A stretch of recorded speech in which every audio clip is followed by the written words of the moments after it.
This is day 29, visualizing life. We filled the conference room with the usual markers and the quiet hum of the city going on outside the window. The whiteboard was our focus. We were drawing boxes and arrows, naming the stubborn places where work tends to stall, tracing the path that real people take through a process that rarely cooperates with real life. I watched our lines connect and thicken, and I felt a surprising sense of responsibility. Every choice we drew carried weight. If we made this flow simpler, someone would end a day a little less frustrated.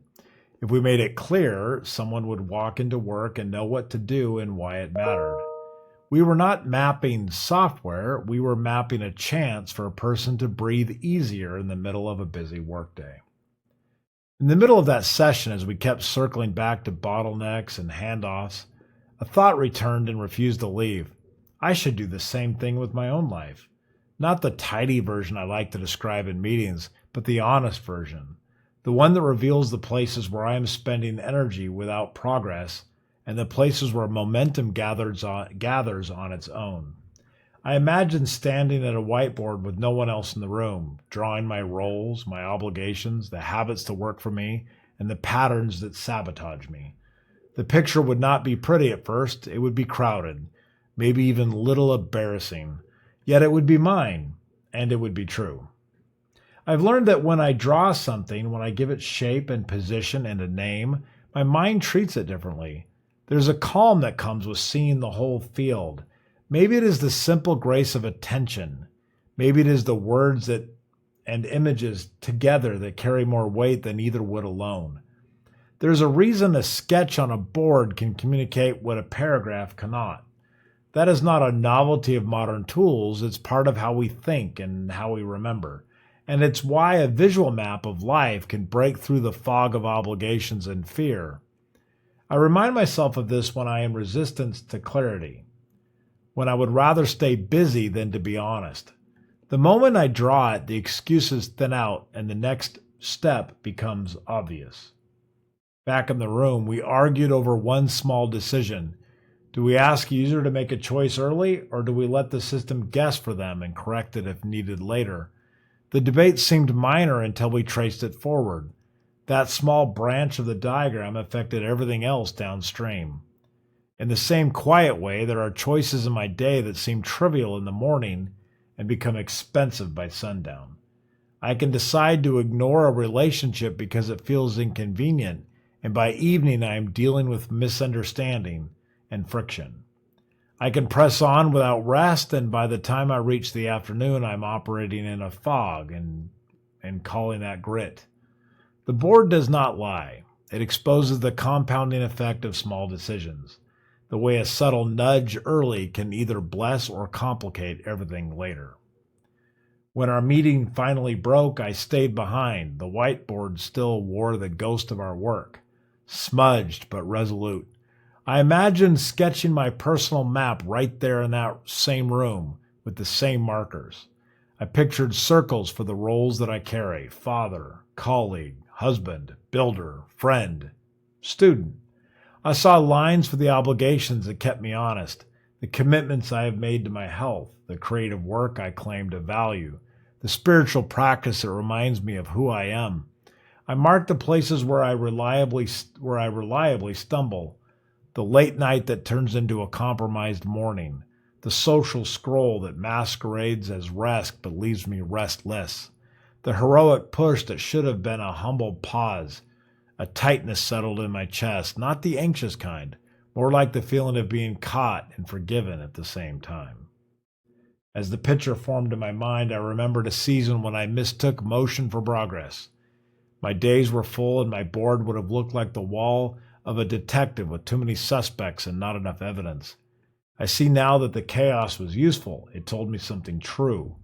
I had said yes to too many good things, and in doing so, had said no to the best things without noticing. That realization hurt for a while. Then it helped. I erased whole branches. I redrew lines with more room around them. I gave my attention a center. I learned to say "not now" with clear conscience. The map changed, and so did my life. The discipline that makes software better is the same discipline that makes a life better. We get everything out where we can see it. We admit the connections. We face the friction. We ask what adds value and what adds vanity. We stop pretending that the path is straight when it is not. And we accept that complexity is not a sign of failure, it is a sign of reality. Then we begin to carve a simpler route, one path at a time. We keep drawing and erasing, not because we are indecisive, but because we are faithful. We care enough to return and try again. There is a grace in tracing your own footsteps. When I draw the parts of my day that give me life, I notice how quietly they anchor me. A conversation at the table that never feels urgent but always proves important. A walk that I plan to shorten but rarely do, because the world has a way of speaking sense when I am moving through it. A page that I write and never share, that someone settles the rowdy parts of my mind. The map reminds me that these are not luxuries, that these are pillars. If I remove them, the structure wobbles and my efficiency gains collapse into a noise. Of course, there is a temptation to turn a map into a performance. I know that trap well. I begin to draw for the sake of neatness, to impress a version of myself who values order above truth. That is not the point. The point is not to present a portfolio. The point is to gain perspective. I want the drawing to nudge me towards courage. I want it to show me where a conversation is overdue, where a boundary would be kind, where another person's need is quietly waiting for my attention. I want it to make me grateful for what is already good and honest about what is not. When I finally stood to leave, I took one last look at our design. The arrows had a purpose that felt larger than the project. We were building a path that could make someone's day easier. That is the reason enough to do the careful work. Then I thought again about the private map I had imagined. If the point of our software is to give people back a measure of clarity and time, the point of my practice is the same. I want to give back to my future self a little more room to breathe, a little more confidence to choose well, a little more of the quiet satisfaction that comes from placing my effort where it matters. So here's my simple invitation for you and for me. Find a board, a notebook, a space on a table that you can claim for a while. Draw your life as it truly is. Mark the necessary and the noisy. Name the work that serves others and the work that only makes you look busy. Be generous with what you keep. Be courageous with what you erase. Let the picture tell you what it has been trying to tell you for a very long time. Then walk back into your day with the humility of a person who has seen the whole field and the resolve of a person who knows where to begin.